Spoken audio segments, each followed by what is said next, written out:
Assalamualaikum warahmatullahi wabarakatuh. Innal hamdalillah nahmaduhu wa nasta'inuhu wa nastaghfiruh wa na'udzu billahi min shururi anfusina wa min sayyiati a'malina.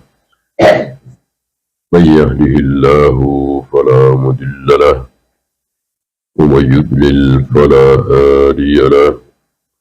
أشهد أن لا إله إلا الله وحده لا شريك له وأشهد أن محمدا عبده ورسوله وبعد. أيها الإخوة, salah satu mukjizat Al-Quran berikut sunnah adalah tidak mungkin ada dua ayat yang bertentangan. Sekian ribu ayat, sekian ratus ribu hadis, tidak ada satupun yang bertentangan. Dan wajib ini kita yakini. Allah telah tegaskan, "Lau kana min indi ghairillah." Seandainya Al-Quran itu bukan datang dari Allah, lawajadu fihi ikhtilafan katsira. Pasti di dalamnya terdapat perselisihan yang banyak sekali. Karena Al-Quran ini datang dari Allah, maka tidak ada perselisihan antara satu ayat dengan ayat yang lain. Ingat kaidah, 4 kaidah. 1, tidak mungkin ada satu ayat bertentangan dengan ayat lain. 2, tidak mungkin ada satu hadis sahih bertentangan dengan hadis sahih yang lain. 3, tidak mungkin ada ayat bertentangan dengan hadis yang sahih. Yang keempat, tidak mungkin ada ayat atau hadis bertentangan dengan ilmu pengetahuan. Kenapa? Karena ayat dari Allah, hadis dari Allah, ilmu pengetahuan dari Allah. Mana ada ilmu pengetahuan bukan dari Allah? Maksudnya ilmu pengetahuan bukan teori. Manusia itu katanya dulu berasal dari kera. Ini ilmu pengetahuan apa teori? Teori. Namanya teori, bisa benar bisa salah. Yang pasti benar adalah ilmu pengetahuan. Di suhu tertentu air itu menguap. Di suhu tertentu 0 misalnya Celcius, air membeku. Air itu selalu mencari tempat yang lebih rendah. Beda dengan asap, selalu ke atas. Ini ilmu pengetahuan. Ini ciptaan siapa? Tentu ciptaan Allah. Sama dengan Al-Quran, firman Allah, hadis dari Allah. Sama-sama dari Allah, tidak mungkin ada yang bertentangan. Oleh karena itu, ketika seorang ulama mendapati ayat ini sepertinya bertentangan dengan ayat ini, istighfar dia. Mohon ampun kepada Allah, menyalahkan dirinya sendiri. Ya Allah, betapa bodohnya saya. Begitu. Itu ulama yang tawadhu, yang merendahkan diri di hadapan Allah. Beda dengan orang-orang Mu'tazilah, orang-orang Khawarij, orang-orang Rafidah. Oh, ayat ini bertentangan dengan ayat ini. Oh, hadis ini bertentangan dengan hadis ini. Oh, ayat ini bertentangan dengan akal kita. Tolak. Ini kesombongan firqah-firqah dolal. Adapun ahlu sunnah mengikuti Rasul dan para sahabat. Ketika merasa bahwa sebuah ayat itu kok bertentangan dengan ayat lain, hadis lain, mereka beristighfar. Mohon ampun kepada Allah. Ya Allah, berikan pemahaman kepada kami. Sebagaimana Syekhul Islam kerap kali mengambil lumpur tanah ditaburkan ke wajahnya ketika tidak memahami satu ayat, satu hadis. dengan merendahkan diri di hadapan Allah. Ya muallima Ibrahim, ya muallima Muhammadin sallallahu alaihi wasallam, allimni, allimni. Wahai zat yang mengajarkan ilmu kepada Nabi Ibrahim, mengajarkan ilmu kepada Nabi Muhammad sallallahu alaihi wasallam, ajari aku, ajarkanlah ilmu kepadaku. Betapa bodohnya aku. Begitu para ulama. Nah, pagi ini insyaallah kita akan bahas sedikit ayat-ayat, dua hadis yang seolah bertentangan. Seolah. Pada hakikatnya bukan bertentangan, seolah. Kenapa? Karena tidak mungkin. Tidak mungkin satu sama lain bertentangan. Tidak mungkin kita ragu dengan firman Allah tadi. Lau kana min indi ghairillah lawajadu fihi ikhtilafan katsira. Seandainya Al-Quran ini, hadis ini bukan dari Allah, maka pasti banyak perselisihan di dalamnya. Ya. Saya mulai dengan sabda Nabi alaihi salatu wassalam, man ahabba liqa Allah, ahabba Allahu liqa'ahu. Barang siapa yang suka, senang bertemu dengan Allah, maka Allah pun suka, ingin bertemu dengan dia.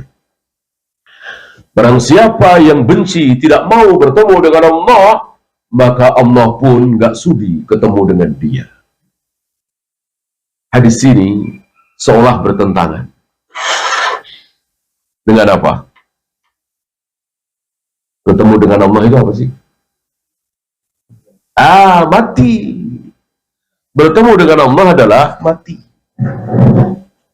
Bertemu dengan Allah adalah mati. Bukan sholat. Sholat bukan bertemu dengan Allah, tapi berbisik.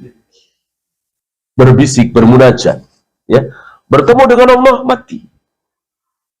Gitu. Nabi mengatakan ketika membahas tentang Dajjal, nanti Dajjal akan muncul dan mengaku sebagai Tuhan, Allah. Padahal kalian tidak mungkin bertemu dengan Allah sebelum kalian mati. Jadi bertemu dengan Allah adalah mati. Berarti hadis tadi, barang siapa yang tidak suka mati bertemu dengan Allah, maka Allah pun gak suka, gak sudi ketemu dengan dia. Barang siapa yang ingin mati, senang mati bertemu dengan Allah, maka Allah pun senang bertemu dengan dia. Seolah begitu kan? Jadi seolah hadis ini kita disuruh berharap mati. Tentu bertentangan dengan sabda Nabi yang lain. La yatamanna ahadukum al-mauta lidurrin asabahu. Tidak boleh kalian berharap-harap mati. Karena satu kemudaratan, saking miskinnya, saking sengsaranya, saking sakitnya, saking malunya, saking numpuknya utangnya, maka dia ingin mati saja. Haram. Tidak boleh. Dilarang oleh Nabi SAW. Kalau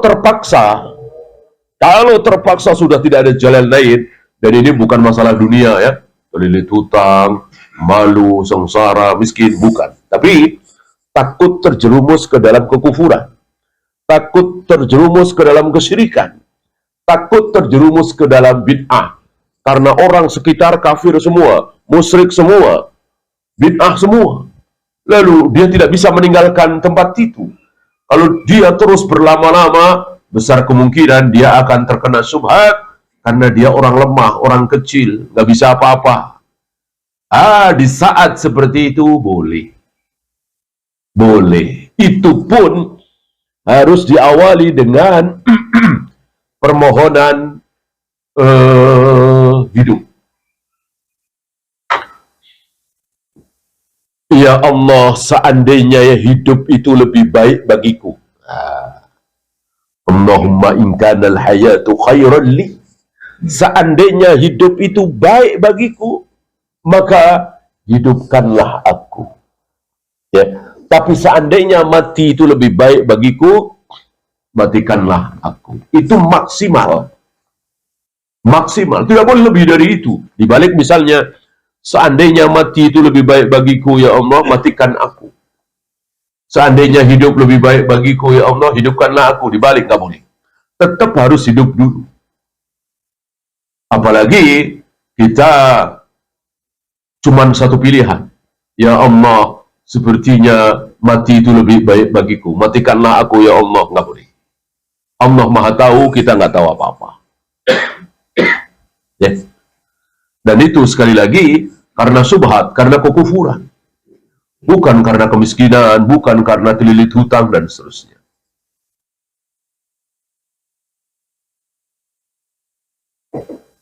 Orang yang terlilit hutang terus ingin mati, dikiranya kalau mati lunas, ini bodoh sekali. Ketika seseorang mati, apakah otomatis hutangnya lunas? Tidak.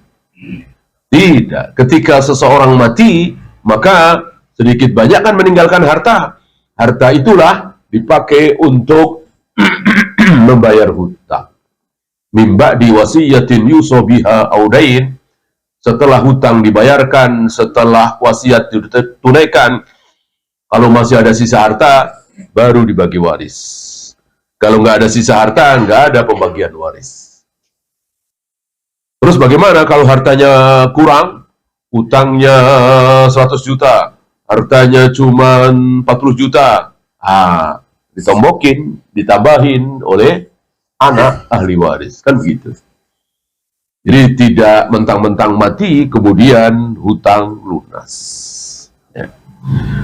Nah, apakah dua hadis tadi bertentangan? Al-jawab tidak. Tidak mungkin. Tidak mungkin. Antum belum tahu apa-apa dulu nih, baca dua hadis ini, antum harus tetapkan pertama kali, nggak mungkin bertentangan. Saya aja yang nggak tahu, gitu. Kemudian, tawakuf, diam, gitu. Udah nggak usah bahas, kalau memang tidak mampu. Jangan mengatakan, oh ini bertentangan, bahaya.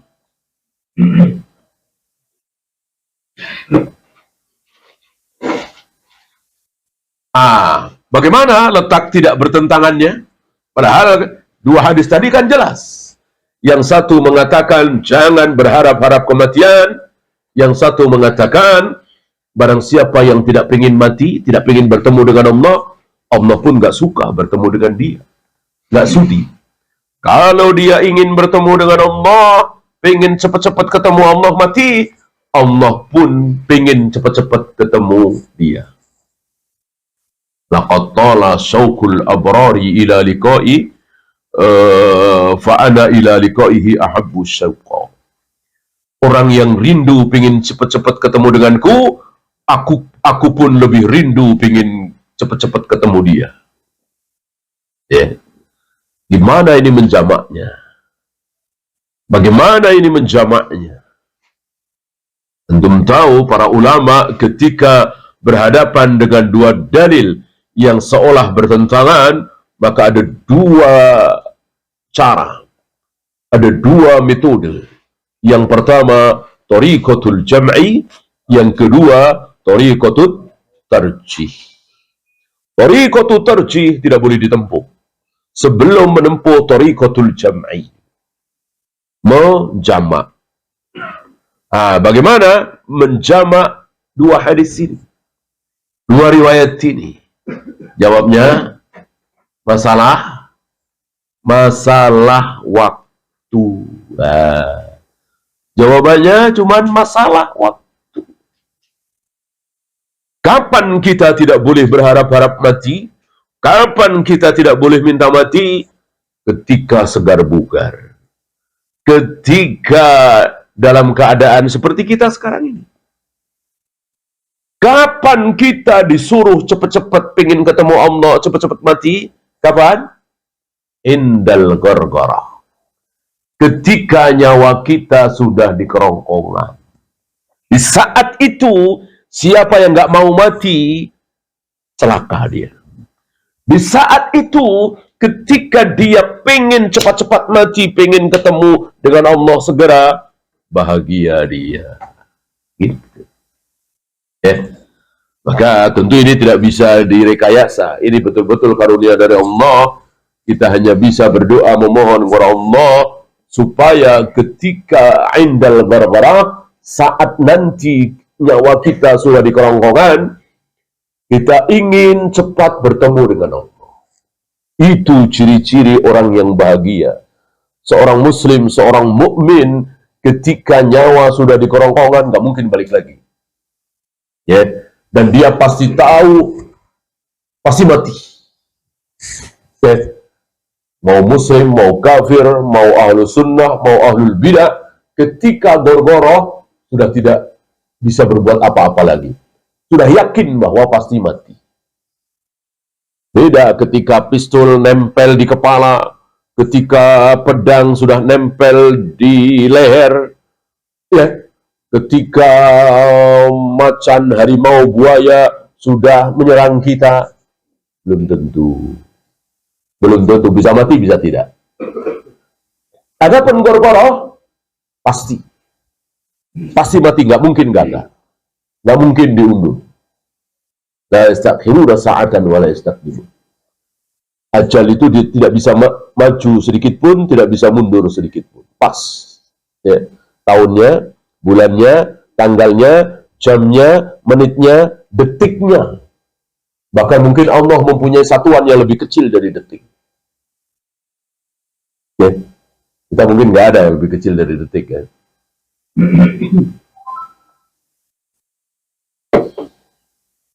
Kayak dia. Jawabannya masalah waktu.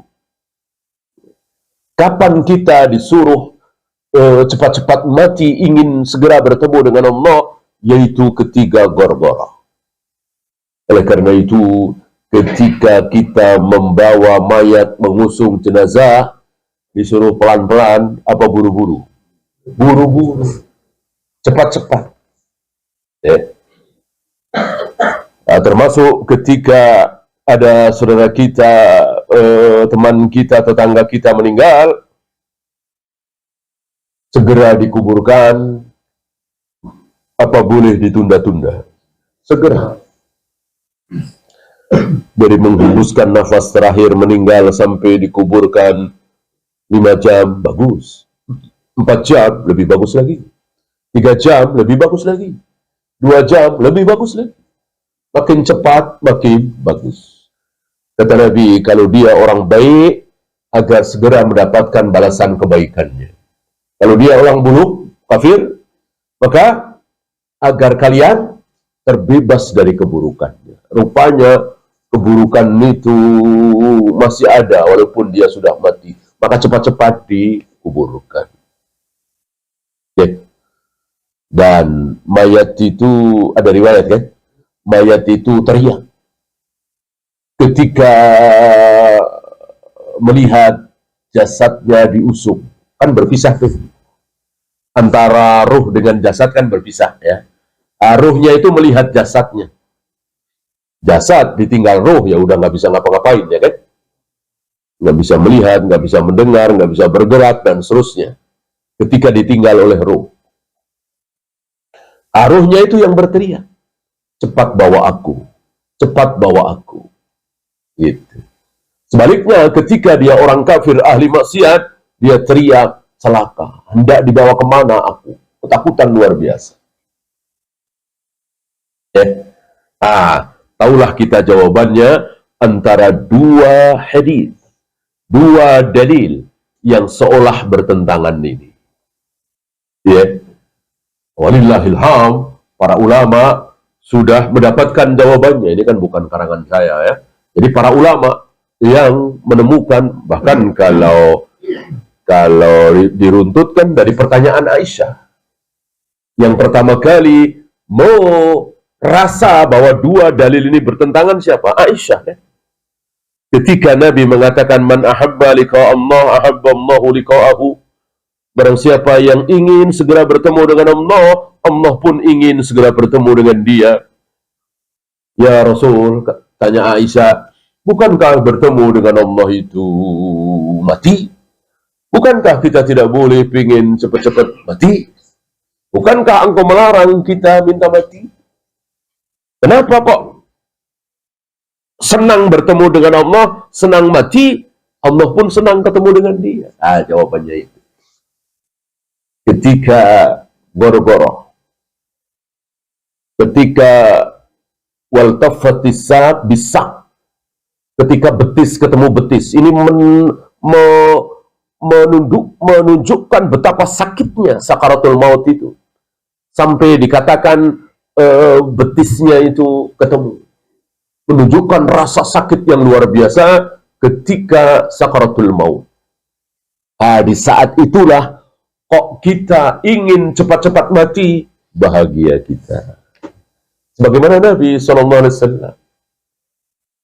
Nabi SAW ketika sakit keras, dan setelah itu beliau wafat, didatangi oleh Fatimah. Ya karba abata, betapa beratnya engkau ayah. Karena Nabi itu kalau sakit berapa? 2 kali lipat dari sakitnya orang biasa. Misalnya kita demam itu 40 derajat, udah nggak kuat ya. 40 derajat itu udah maksimal, 41 derajat mati. Rasul 80 derajat kayak apa? Kayak apa? Ya. Misalnya kita pusing itu level 10, pusing level 11 sudah nggak kuat, mati. Rasulullah pusingnya level 20. Dan begitulah para nabi, para rasul akan diuji 2 kali lipat dari manusia biasa. Nah, ketika beliau sakit 14 hari kira-kira, dan sampai menyebabkan beliau wafat, mungkin 2 atau 3 hari sebelum beliau wafat, Fatimah mengunjungi beliau dan mengatakan tidak tega rasanya melihat ayahnya Rasulullah SAW menahan sakit yang luar biasa. Kan kelihatan. Orang yang sakit keras itu kan kelihatan dohirnya. Apalagi ini 80 derajat misalnya. Mengucapkan kalimat yang menunjukkan Fatimah tidak tega. Apa jawab Nabi? Ya.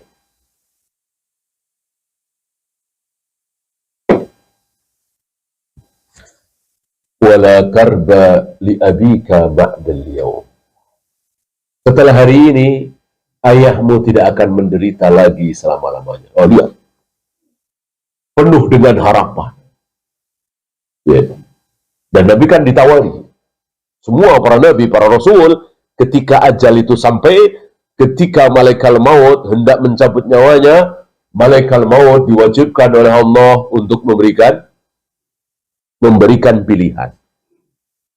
Mau sekarang apa nanti? Mau mati sekarang apa nanti? Cuman nantinya ini terserah Allah, bukan terserah Nabi yang bersangkutan. Maka tidak bisa seorang Nabi, nanti aja ya, 3 tahun lagi, nggak bisa. Atau jangan sekarang lah, besok lah, ini lagi ada yang ditunggu, nggak bisa. Ya. Nantinya itu terserah Allah. Maka Nabi Musa ketika ditawari, awalnya beliau menampar kan, belum tahu kisahnya di Sahih Bukhari. Karena malaikat maut datang tanpa sepengetahuan Nabi Musa dan dalam rupa manusia, dan tiba-tiba masuk ke rumah Nabi Musa. Tentu berhak bagi Nabi Musa untuk melakukan sesuatu.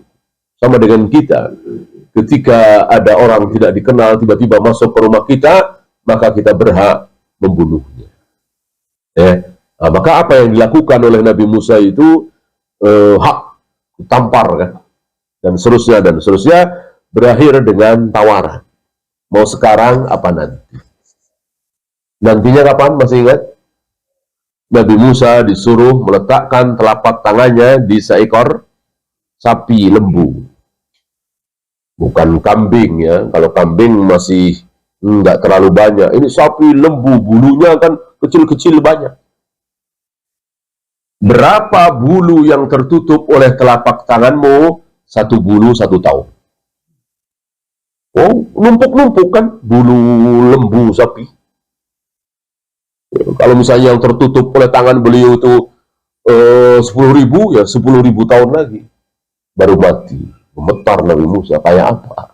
Umur 10.000 tahun, nih kan?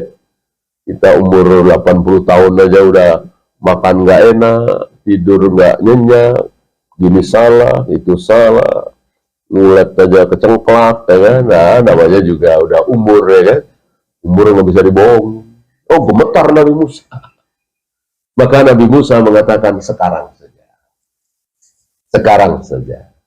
Nah, cuman Nabi Musa punya satu permintaan. Supaya dikubur di dekat Masjidil Aqsa. Padahal beliau waktu itu jauh dari Masjidil Aqsa. Padahal seorang nabi, seorang rasul kalau mati harus dikubur di tempat di mana dia mati. Beliau ingin dikubur nggak jauh dari Masjidil Aqsa, bukan di pekarangannya ya, nggak jauh dari selemparan batu. Selemparan batu dari Masjidil Aqsa. Cuman kan nggak tahu ke arah barat, timur, tenggara, selatan, barat daya, barat laut, nggak tahu. Pokoknya nggak jauh dari Masjidil Aqsa. Maka Nabi Musa dilemparkan dulu. Entah jarak berapa ratus, berapa ribu kilometer. Ya. Kalau tidak salah kan di Mesir beliau waktu itu. Dari Mesir ke Masjidil Aqsa, Palestina kan jauh. Dilemparkan di situ, udah sampai situ, baru dicabut nyawanya. Inilah para nabi, para rasul. Dan tentu masih ingat, untuk Nabi kita Muhammad SAW, pilihan keduanya apa? Beliau diberi pilihan. Maka beliau memilih pilihan pertama, dan pilihan itu didengar oleh telinga Aisyah, bukan Fatimah. Fatimah itu sehari atau 2 hari sebelumnya. Detik-detik menjelang kematian, bukan Fatimah yang ada di situ, tapi Aisyah. Dengan ucapan Aisyah, Allah mencabut nyawa Nabi SAW setelah Allah mengumpulkan ludahku dengan ludahnya, dan beliau berada di antara leher dan dadaku. Berarti dipeluk oleh Aisyah. Ini hadis ini membuat jengkel orang-orang Rafidah, maka diganti. Riwayatnya diganti sampai ke negeri kita, ya kan? Antum dengar barangkali cerita murahan di medsos bahwa ketika Nabi menjelang wafat itu, di situ ada Fatimah, ada Ali, ada yang ngetuk pintu. Coba Fatimah yang ngetuk siapa itu? Fatimah keluar. Nggak kenal ya Rasul, wajahnya serem begini-begini. Tahukah engkau itu siapa? Dia pemutus kelezatan, dia malaikat maut. Terus itu di situ direkayasa bahwa Nabi wafat, di situ Fatimah, Ali, Hasan, Husain, ya, maunya orang-orang Syiah Rafidah. Lihat di Bukhari, Muslim, Abu Daud dan lain-lain. Nabi wafat, detik-detik beliau wafat, berada di pelukan Aisyah setelah ludah beliau dengan ludah Aisyah bercampur. Bagaimana bisa?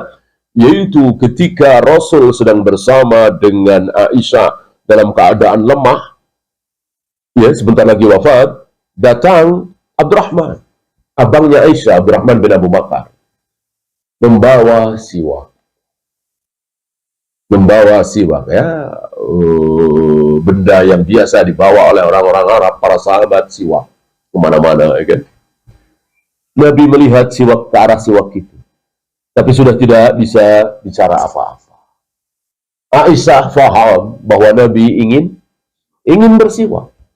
Kebiasaan Nabi menjaga kebersihan gigi, mulut. Dan banyak hadis-hadis tentang keutamaan bersiwak, terutama ketika wudhu menjelang sholat. Bahkan seandainya tidak memberatkan umatku, akan aku wajibkan. La amartuhum bisiwak inda kulli salatin, inda kulli wudu'in. Setiap wudhu, setiap sholat, aku wajibkan seandainya tidak memberatkan.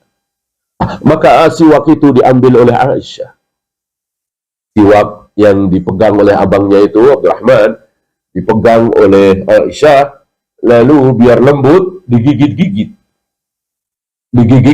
oleh Aisyah. Otomatis ludah Aisyah ada di siwak itu, ya kan? Dan tidak dilap lagi, langsung digosokkan ke gigi Nabi, ke mulut Nabi. Dan tidak lama setelah itu beliau wafat. Tentu ludah Aisyah bertemu dengan ludah Nabi. Istilah kita, ludah Aisyah dibawa mati oleh Nabi SAW. Ya. Nah, di saat itulah Aisyah menempelkan telinganya di mulut Nabi. Apa yang diucapkan oleh Nabi?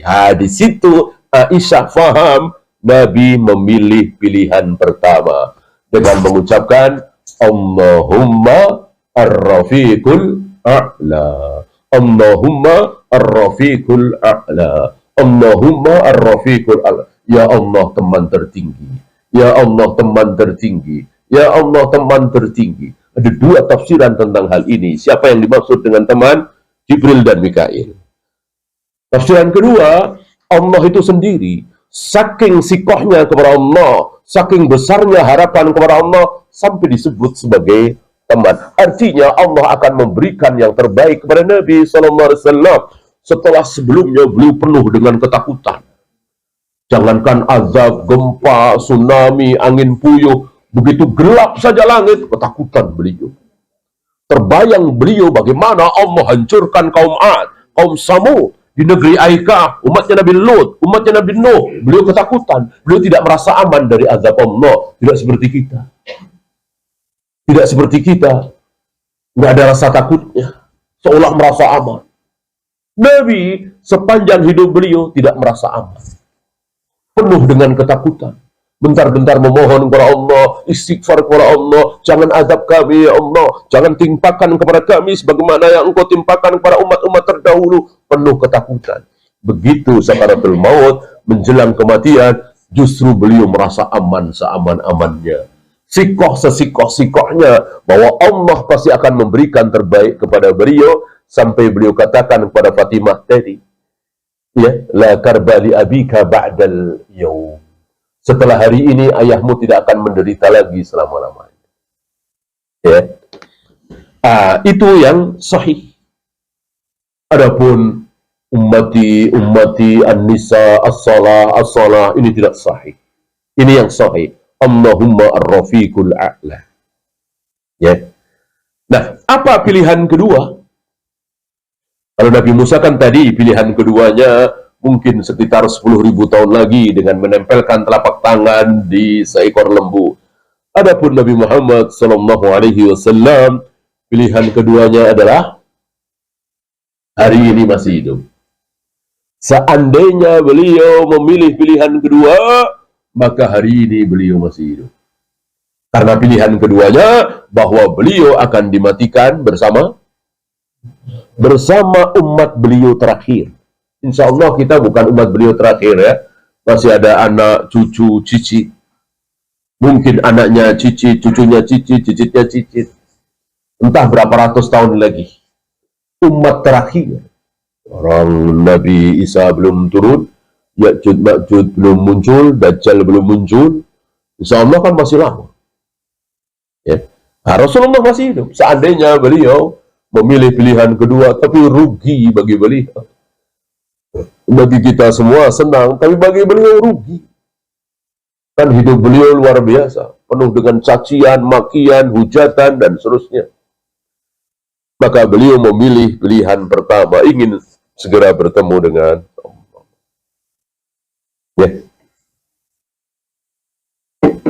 Ya, kita lanjutkan.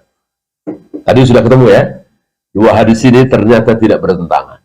Insya Allah dua-duanya barangkali antum hafal, setidaknya antum pernah dengar ya. Jangan pernah mengatakan bahwa dua hadis tersebut bertentangan. Tidak bertentangan. Sama sekali tidak bertentangan.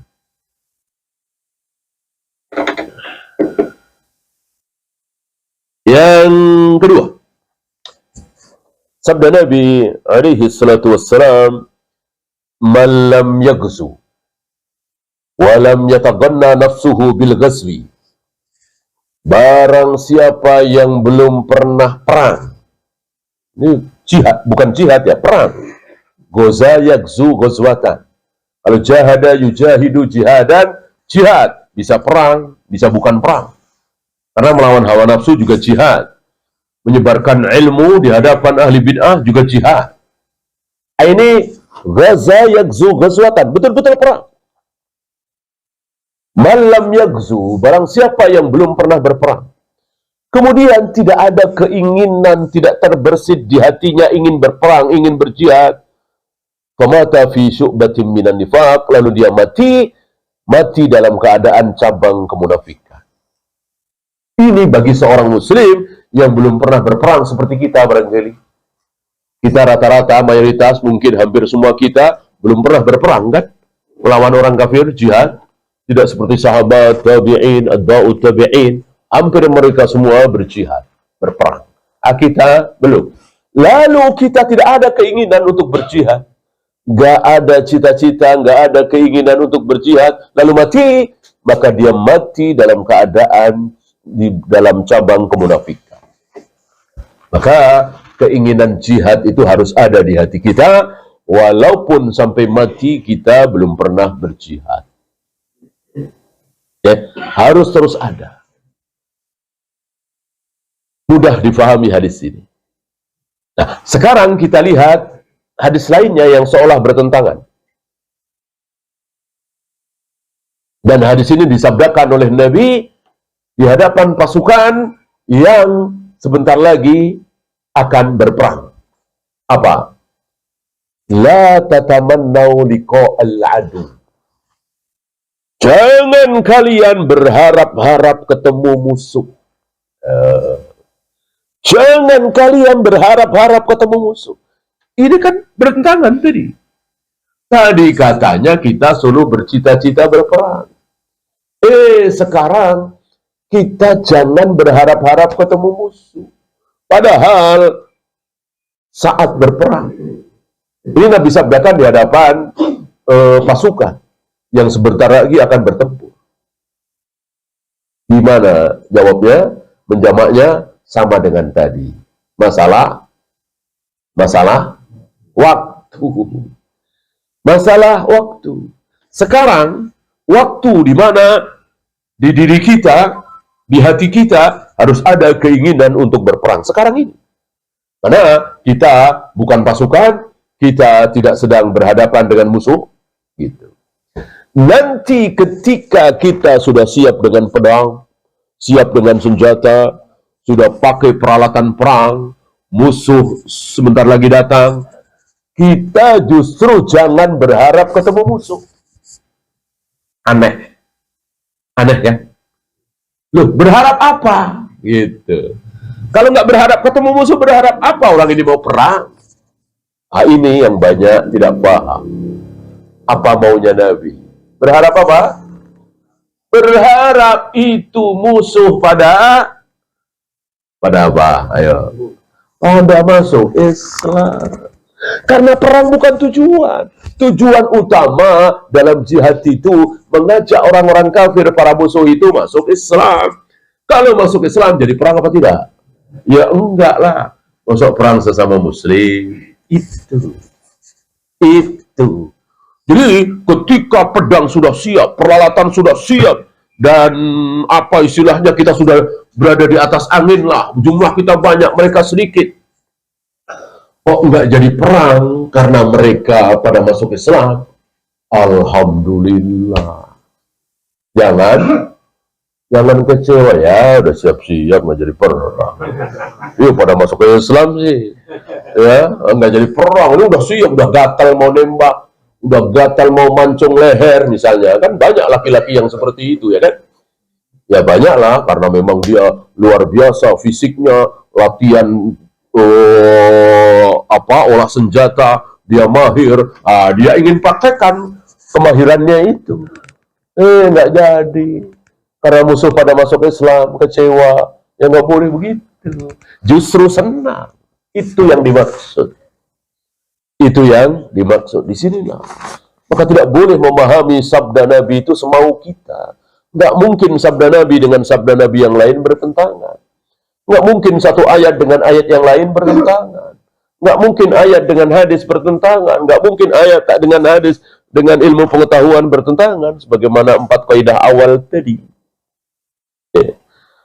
Firqah dolal di sini terjerumus, baca ayat, kemudian baca hadis, oh ini bertentangan, oh ini bertentangan. Ahlus sunnah tidak. Ahlus sunnah tidak buru-buru mengikuti Rasul dan para sahabat, tidak buru-buru menyimpulkan. Ya.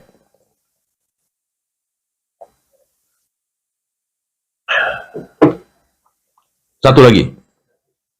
2 dalil yang seolah bertentangan.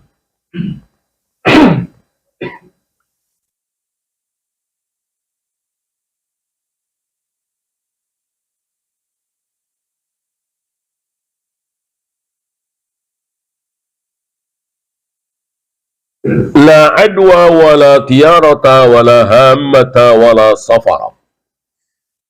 Tidak ada penularan penyakit. Tidak ada tatoyur. Tatoyur tahu ya?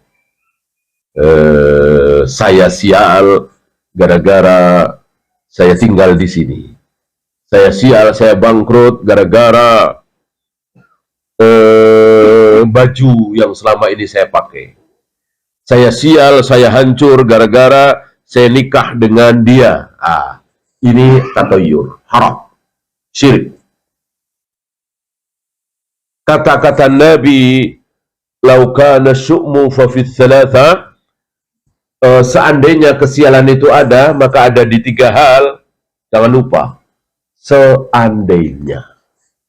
Seandainya berarti nggak ada. Betul disebut oleh Nabi, istri, rumah, kendaraan. Seandainya kesialan itu ada di 3 hal. Istri, rumah, kendaraan. Jangan disimpulkan, berarti istri bisa membawa sial, kendaraan bisa membawa sial, tempat tinggal, rumah bisa membawa sial. Enggak. Nabi mengatakan seandainya. Persis ketika Nabi mengatakan, "Lau kuntu amiron", seandainya aku boleh memerintahkan orang untuk sujud kepada sesama manusia, maka aku perintahkan para istri untuk sujud kepada suami. Apakah boleh istri sujud kepada suami? Ya nggak boleh. Orang seandainya kok. Itu seandainya. Lau kana syu'mu fa fis salasa, itu seandainya. Seandainya ada kesialan, itu ada di 3 hal. Sekali lagi seandainya. Gitu ya. Nah, yang akan kita bahas tentang adwa, tentang penularan penyakit. Gitu ya. Ini bertentangan dengan sabda Nabi yang lain, seolah bertentangan dengan sabda Nabi yang lain, "Wa firra minal majdum kama tafirra minal asad." Larilah engkau dari orang yang berpenyakit kusta, penyakit menular, sebagaimana engkau lari dari singa. Ini menunjukkan bahwa penularan penyakit itu ada. Orang kita disuruh lari kok. Kita disuruh lari. Kenapa yang tadi Nabi mengatakan la adba wala tiyarata wala hammata wala safara? Tidak ada penularan penyakit. Nah, disinilah harus difahami dengan menjamaknya. Bahwa yang dimaksud oleh Nabi tidak ada penularan penyakit, itu penularan penyakit yang difahami oleh orang-orang jahiliyah. Mungkin orang kafir hari ini. Apa? Penyakit itu mau nyerang siapa terserah. Terserah penyakitnya kalau menurut orang kafir. Gitu ya. Maka jangan dekat-dekat, jangan begini, jangan begitu. Karena si penyakit ini punya kehendak. Jadi seolah penyakit itu punya keinginan, punya kehendak sendiri. Saya mau serang ini, serang. Siapapun yang ada di dekat saya, serang. Nah, ini keyakinan jahiliyah.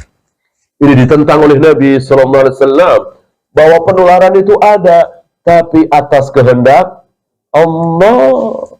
Bukan karena dekat pasti nular, bukan karena nempel pasti nular. Tidak. Kalau Allah tidak menghendaki, tidak. Nah, di sini barangkali kesalahan kita setahun yang lalu, 2 tahun yang lalu, 3 tahun yang lalu ya. Kita terkena subhatnya orang-orang kafir bahwa virus itu pasti akan menyerang siapapun yang dekat dengan dia. Maka jangan dekat-dekat. Termasuk sholat di masjid jangan dekat-dekat. Ya, setengah meter lah. Ya, syukur-syukur 1 meter. Innalillah. Ya, secara kenyataan satu keluarga yang kena cuma 2, padahal sekeluarga itu ada 6 orang, 7 orang, nggak ada pembatasan sama sekali. Ini menunjukkan kebenaran sabda Nabi SAW bahwa penyakit itu tidak punya kehendak. Virus, bakteri tidak punya kehendak. Yang punya kehendak adalah Allah. Nah, kalau yang punya kehendak itu Allah, ya sudah. Ya sudah.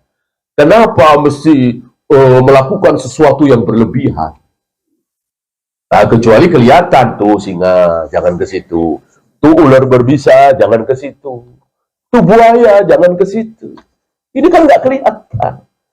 Ya, mestinya harus lebih besar pasrah kita. Ya. Ketularan, ya berobat, vitamin, batu sauda, mati ya kubur, ya kan? Pasti itu ajalnya, ya kan?